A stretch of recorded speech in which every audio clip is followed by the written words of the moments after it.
জীবন এই জীবন দেখতে গেলে কিন্তু খুবই কঠিন। এই জীবন কি করি হে নারায়ণ, এটাকে একটু সহজ কি করে করে তোলা যায়, এই প্রশ্নই তো আসছে মনে। এর উত্তর স্বয়ং সেই মানুষের মধ্যেই লুকিয়ে, তার সিদ্ধান্তে, তার নির্বাচনের মধ্যে লুকিয়ে। এবার জীবনের যে কঠিন সময়গুলো থাকে সেগুলো সেই প্রসঙ্গের মতোই হয়। যেমন ধরুন, আপনি হাঁটছেন হাঁটছেন আর হঠাৎ করে পায়ে কাঁটা ফুটে গেল। এবার আপনি কি করবেন? এমনও ব্যক্তি আছেন যারা সেই কষ্টের কারণে, সেই কষ্ট পাওয়ার ভয় পিছিয়ে আসেন। এমনও কিছু ব্যক্তি থাকেন যারা সেই আঘাতে নিরাময় করার জন্য সময় নষ্ট করবেন, কতটা জানি না।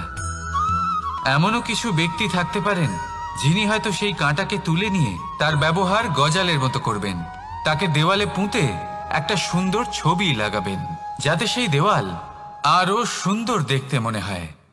এটাই জীবনের সাথেও হতে পারে।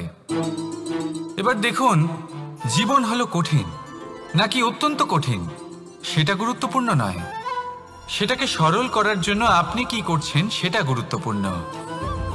জেনে রাখুন, আমরা সবাই মরণশীল, আমাদের সবার মৃত্যু হবে, প্রত্যেককেই এক না একদিন অবশ্যই মরতে হবে। এবার যখন সেটা হতেই চলেছে, তাহলে ভয় কেন পাবো, চিন্তা কেন করব?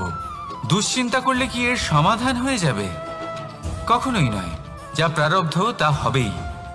তাই জীবন এই কিছুক্ষণ আপনাকে বাঁচার জন্য দিয়েছে, তা বাঁচতে শুরু করে দিন। জীবনে যা পরিস্থিতি আসুক তা ধন্যাত্মক দৃষ্টিভঙ্গি দিয়ে দেখা শুরু করুন। এটা যদি আপনি শিখে নিতে পারেন, তাহলে আপনার এই জীবন সুখ ও প্রসন্নতা দ্বারা ভরে উঠবে। আর এই প্রসন্নতাই আপনি বলবেন, রাধা রাধা। আপনি কখনো আতর মেখেছেন? একটা শ্রেষ্ঠ আতরের গুণ হলো ওকে মাখার পরে অনেক দিন পর্যন্ত তার সুবাস থেকে যায়। তারপরে আপনি বস্ত্র বদল করুন বা রেখে দিন, তার সুবাস থেকেই যায়। এবার ধরে নিন এই আতর হলো আপনার কর্ম, আর আপনার শরীর, আপনার বস্ত্র হলো আপনার জিহ্বা। যত শ্রেষ্ঠ আপনার কর্ম হবে তত বেশি এই সংসার আপনাকে জানবে। আপনার কর্ম যদি সর্বশ্রেষ্ঠ হয় তাহলে সারা জীবন মনে রাখবে, আর জীবনের পরেও আপনাকে ভুলবে না।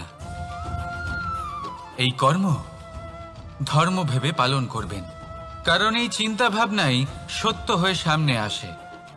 সেই জন্য ভাবনাকে পুষ্ট করুন, যুক্তিবোধ শ্রেষ্ঠ করে তুলুন। সবকিছু নিজে থেকেই হয়ে যাবে, পথ আপনা থেকেই সামনে চলে আসবে, কর্ম নিজে থেকেই হতে থাকবে। শুধু কর্ম ধর্ম মনে করে পালন করতে থাকুন, আর আমার সাথে ভালোবেসে বলুন, রাধা রাধা। বৃষ্টির জল যখন মেঘের দ্বারা টিপ টিপ করে ঝরে পড়ে তখন কি ভালো লাগে, তাই না? শুধু যে এই আবহাওয়া ভালো করে তুলে তাই নয়, এই মাটিতে সমাহিত হয়ে একটা অত্যন্ত সুন্দর গন্ধ উৎপন্ন করে। এই লতা পাতা, এই বৃক্ষ এদের জীবন দান করে, এদের পুষ্ট করে তোলে, আর তার সাথে অনেক জীবের কল্যাণ করে। কিন্তু ভাবুন, যখন বজ্রপাত হয় তখন কি হয়? এই সমস্ত জলের ফোঁটা অনিয়ন্ত্রিত হয়ে যায়, একটা ভয়ানক বন্যার রূপ নিয়ে নেয়, যা শুধুমাত্র মহাবিনাশ করে। এর সারমর্ম কি? এর সারমর্ম হলো কর্ম করুন, কিন্তু তার নিয়ন্ত্রণ রেখে। যদি আপনি নিয়ন্ত্রণে না থাকেন তাহলে আপনিও জীবনরূপী এই বর্ষার পরিবর্তে ভয়ানক বন্যার রূপ ধারণ করবেন। এবার বিকাশ ঘটাবেন নাকি বিনাশ, সিদ্ধান্ত হলো আপনার। যদি বিকাশ ঘটাতে চান তাহলে নিজের কর্মের সাথে সাথে নিজের মনকেও নিয়ন্ত্রণ করতে শিখুন। এই মনকে সংযত করুন, একে নিয়ন্ত্রণে রাখুন, নিজের কর্মকে নিয়ন্ত্রণে রাখুন, ভারসাম্য বজায় রাখুন, আর আমার সাথে ভালোবেসে বলুন, রাধা রাধা। কখনো ঘোড়া আর তার ঘোড়সওয়ারিকে দেখেছেন? ঘোড়ার ডান এবং বাম দিকে যেন একটা পর্দা লাগানো থাকে। তার কারণ কি? যাতে ঘোড়া অন্য কোনো দিকে দেখতে না পায়, শুধুমাত্র সামনে দেখে আর সেই দিকেই এগোতে থাকে। বলতে গেলে এটা খুব সাধারণ ব্যাপার, কিন্তু এর পেছনে খুব বড় এক বিজ্ঞান লুকিয়ে রয়েছে। আপনি যদি জীবনে নিজের লক্ষ্যে পৌঁছতে চান, তাহলে আপনাকে এদিক ওদিক তাকানো বন্ধ করতে হবে, শুধু সামনে নিজের লক্ষ্যের দিকে তাকিয়ে থাকতে হবে। তখনই জীবনে সাফল্য লাভ করবেন। ঘোড়া তো শুধুমাত্র এক পশু, তার উপরে লাগাম পরাতে হয়, চোখের ডান এবং বাম দিকে পর্দা পরিয়ে দেওয়া হয়। আপনি হলেন মানুষ, আপনাকে লাগাম কে পরাবে? কেউ না, এটা আপনাকে নিজেকেই করতে হবে। মনের গভীরে প্রবেশ করুন আর আবেগগুলিকে লাগাম পরান, তাদের নিয়ন্ত্রণ করতে শিখুন। আর নিজের দৃষ্টি সামনে, শুধু নিজের লক্ষ্যের দিকে। মনে রাখবেন, যদি আপনার দৃষ্টি শুধুমাত্র নিজের লক্ষ্যে থাকে, তাহলে লক্ষ্য ভেদ অবশ্যই করবেন। যদি একাগ্রতা এদিক ওদিক চলে যায়, তাহলে লক্ষ্য হারিয়ে যাবে। রাধা রাধা।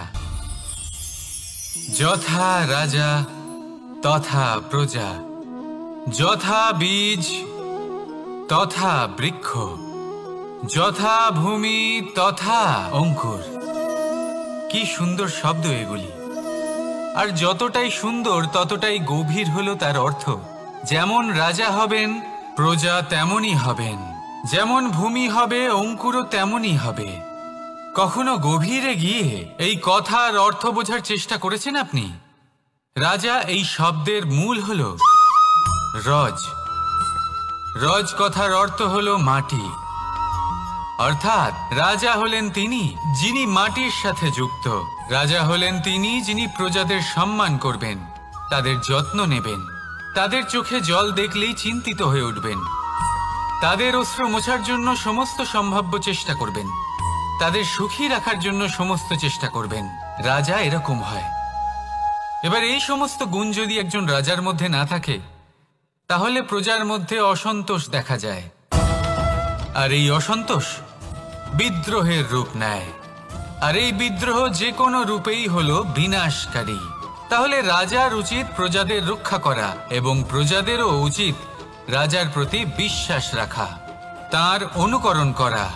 এই দুজন যখন এক হবেন, তখনই শাসন স্থির হবে, তখনই এই দেশ নিয়ন্ত্রণে থাকবে। যদি দুজনের মধ্যে কোনো একজন নিয়ন্ত্রণ হারান, তখন মহা বিনাশ অবশ্যই হবে। তাহলে রাজা নিজের কর্ম করবেন আর প্রজা নিজের ধর্ম পালন করবেন, আর আমার সাথে ভালোবেসে বলবেন রাধা রাধা।